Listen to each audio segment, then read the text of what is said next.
Bonjour, bienvenue dans cette suggestion cinéphile de l'Odyssée numéro 28. Comme toujours, prenez bien soin de vous, respectez la distanciation sociale sans que pour autant vous négligiez la pratique de la proximité cinéphilique telle que nous vous le recommandons à l'Odyssée. C'est toujours bien d'être capable de regarder en arrière, de faire le point et de faire éventuellement une autocritique. Ça, il faut le reconnaître, malgré parfois les dérives de certains dirigeants, c'est une des particularités démocratiques de la société américaine, et notamment du cinéma américain, que de pratiquer l'autocritique. Le film dont je vais vous parler aujourd'hui est un film qui est sublime. En même temps, c'est à titre personnel un des films qui m'a le plus marqué dans mon enfance, dans ma jeunesse, comme on dit. C'est Little Big Man de Arthur Penn. Le film date de 1970. Arthur Penn est un très bon réalisateur du cinéma hollywoodien.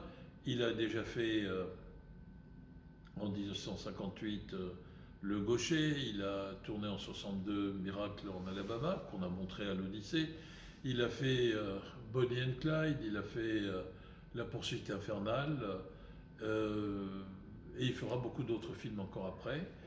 Donc c'est un bon, très grand réalisateur hollywoodien. Le film Little Big Man, c'est un projet qu'il a depuis au moins 6 ans. Mais il n'est pas arrivé à trouver les fonds. C'est l'adaptation d'un romancier, Thomas Berger, américain, qui a écrit un livre qui s'appelle Les Mémoires d'un visage pâle, et il va l'adapter au cinéma. Ça va être évidemment l'occasion d'agir sur plusieurs niveaux qui sont les suivants. D'abord, il y a une histoire bien particulière, mais qui n'est pas innocente, qui n'est pas neutre, évidemment, cette histoire. C'est l'histoire d'un jeune qui a été enlevé par des peaux-rouges, des Indiens, adopté, éduqué par eux, et qui ensuite va, toute sa vie, ballotter entre le monde des Blancs, c'est-à-dire ceux qui sont arrivés après coup, et le monde des primo-arrivants, c'est-à-dire la communauté des peaux-rouges, des Indiens. En même temps, ça va être l'occasion, deuxième niveau, de vérifier un tout petit peu les tenants et les aboutissants d'un genre cinématographique qui est majeur du point de vue et du cinéma et du point de vue de la mémoire sociétale américaine, qui est le genre du western.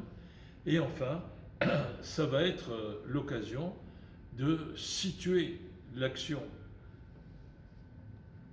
de la société américaine dans son contexte international. 1970, on est en pleine guerre du Vietnam, et cette guerre du Vietnam provoque des morts, évidemment du côté vietnamien, mais aussi du côté américain, et va alimenter, ce qui va alimenter un courant contestataire contre la guerre du Vietnam, ce qui est d'ailleurs tout à l'honneur de la société américaine, redisons-le. Le film commence avec ce film, pardon, j'ai oublié de le dire, il y a une palette d'acteurs qui sont extraordinaires, et notamment Dustin Hoffman, qui est devenu de plus en plus célèbre grâce notamment au lauréat. Il y aura aussi la superbe Faye Dunaway, qui avait joué dans Bonnie and Clyde avec Arthur Penn, et qui est une actrice majeure et très bouleversante pour les spectateurs et de l'époque et d'aujourd'hui, je pense. Et donc, le film commence par une interview d'un monsieur qui a 121 ans et qui, dans cette interview, eh bien, il y a toujours un peu le côté roqué, m'as-tu vu, un peu arrogant, supérieur de l'intervieweur. Et le film se termine par la fin de cette interview avec la situation de l'intervieweur qui a été complètement renversée et qui est un morveux qui, comme un chien battu, a un peu la queue entre les jambes, c'est-à-dire qu'il se rend compte que ce pan de mémoire que représente le personnage incarné par Dustin Hoffman, Jack Crabb, ce qu'il dit et le parcours qu'il a suivi sont quelque chose de terriblement déstabilisant et qu'on est tout petit par rapport à ce grand petit homme qui est Little Big Man. Je ne vais pas vous raconter l'action du film, mais ce qui est intéressant, c'est que ce film rétablit, remet les compteurs à zéro d'une certaine manière sur la relation des Américains venus de l'Europe, à peau blanche en quelque sorte, et des primo-arrivants, c'est-à-dire les peaux rouges, les Indiens.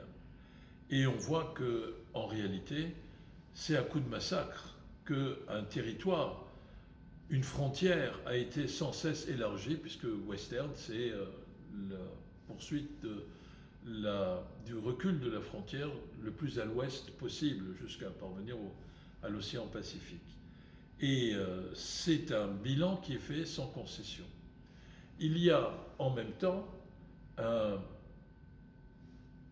une critique et un dynamitage extraordinaire du genre du western. Parce que le genre de western, jusque-là, c'était le héros blanc, sympathique, mettons John Wayne tout à fait au hasard, une diligence, microcosme de l'univers des Blancs, en train de parcourir des contrées sauvages, et à l'intérieur de ces contrées sauvages, il y a des êtres vivants, sauvages, emplumés, entre guillemets évidemment, et qui n'ont rien d'autre à faire que d'attaquer cette malheureuse diligence. Et donc la diligence se défend, et on est soulagé en tant que spectateur chaque fois qu'un Indien à plume se fait tuer, et on est au contraire fou d'angoisse quand l'épaule velue du personnage John Wayne par exemple, eh bien, est raflée par une flèche indienne. Enfin bref, c'est vraiment le monde à l'envers, c'est-à-dire qu'on voit d'une part des gens se faire, passez-moi l'expression, dégommer, et on est soulagé, et de l'autre part, on voit quelqu'un qui est blessé, et soudain, on est saisi d'angoisse. C'est quand même un rapport qui est un peu bizarre, et là, évidemment, c'est la démystification de cela à laquelle procède Arthur Penn.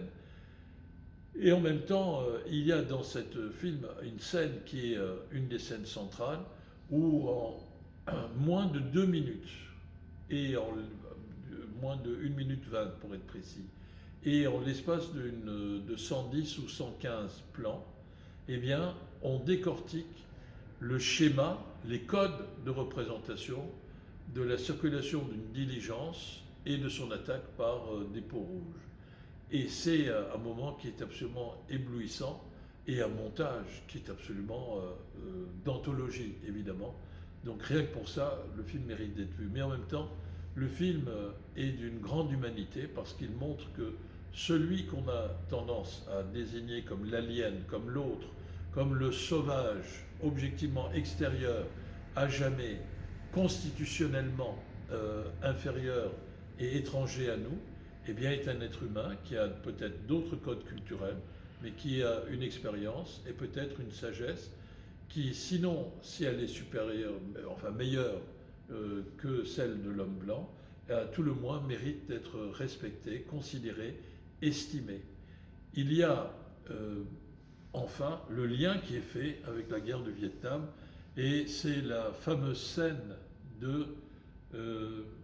du massacre d'un village indien avec, par les troupes du général Custer, qui est absolument bouleversante, avec une technique de réalisation qui est très intéressante, parce que la caméra interpose dans la représentation de ce massacre, filmé de façon vraiment qui bouscule le spectateur et le prend à la gorge et l'étreint d'émotion. Eh bien, il y a aussi en alternance la vision de Little Big Man, qui assiste au massacre de ses compagnons de vie dans ce village, puisque c'est l'époque où il est adopté, et en même temps, on voit donc une espèce d'amplification de la portée émotionnelle, de la charge émotionnelle de ce que l'on voit, à travers la représentation de l'émotion qu'on peut lire dans les yeux du personnage incarné par Dustin Hoffman.